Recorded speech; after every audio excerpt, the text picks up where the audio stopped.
আপনারা প্রত্যেকে জানেন 8ই মার্চ নারী দিবস ছিল, এবং এটাও জানেন যে 8 বছরের একটা শিশু নিজের পরিবারের কাছে নিরাপদ না, পরিবারে ধরতে গেলে বোনের পরিবারে ধর্ষিত হয়েছে।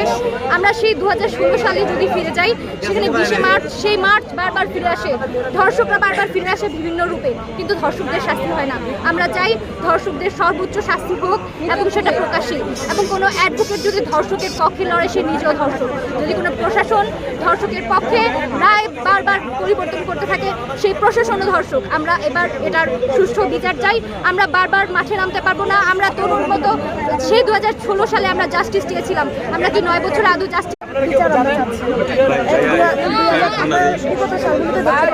প্রত্যেকবারই দর্শকদের সুষ্ঠু বিচার হচ্ছে না বলে দর্শকরা বারবার ফিরে আসছে।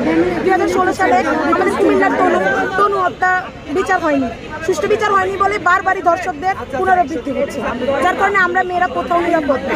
আমরা কোথাও নিরাপদ, আমরা যেদিকে যাচ্ছি, ছোট থেকে বড় 3 বছরের বাচ্চা, 8 বছরের বাচ্চা, আসিয়ার বয়স বা কত ছিল সে দর্শন হয়েছে। এখন আমরা চাই যে দর্শকদের দৃষ্টান্তমূলক শাস্তি দেওয়া হোক, যেন পরবর্তীতে আর কোনো দর্শক এই ধর্ষণ করার সাহস না করতে পারে, যেন তার বুক কাঁপে, ধর্ষণ করার আগে সে যেন তার শাস্তি দেখতে পায়। বাংলাদেশ 5ই আগস্টের মাধ্যমে যে স্বাধীনতাকে সম্পূর্ণভাবে মেয়েদের ছিল, কিন্তু যেখানে আমরা আজকে 5 তারিখের পরে ওদেরকে সেভ করার কথা ছিল, সেখানে আমরা সেভ না দিয়ে বা তাদেরকে বিভিন্নভাবে আমরা যে কীভাবে আমাদের স্বরাষ্ট্রমন্ত্রী উনি বসে আছেন, উনি কীভাবে বলছেন মেয়েদেরকে, যাদের কারণে উনি আজকে উপদেষ্টা হয়েছেন, তাদেরকে সুরক্ষা না দিয়ে উনি এখনো পদে কীভাবে থাকেন, এটা আমার প্রশ্ন রয়ে গেল। কুমিল্লা থেকে হুঁশিয়ারি দিতে চাই, যদি আজকে 24 ঘন্টার মধ্যে যদি তাদের বিরুদ্ধে গ্রেপ্তার যদি না করা হয়, তাহলে কুমিল্লা থেকে পুরো বাংলা ব্লকের ঘোষণা করা হবে।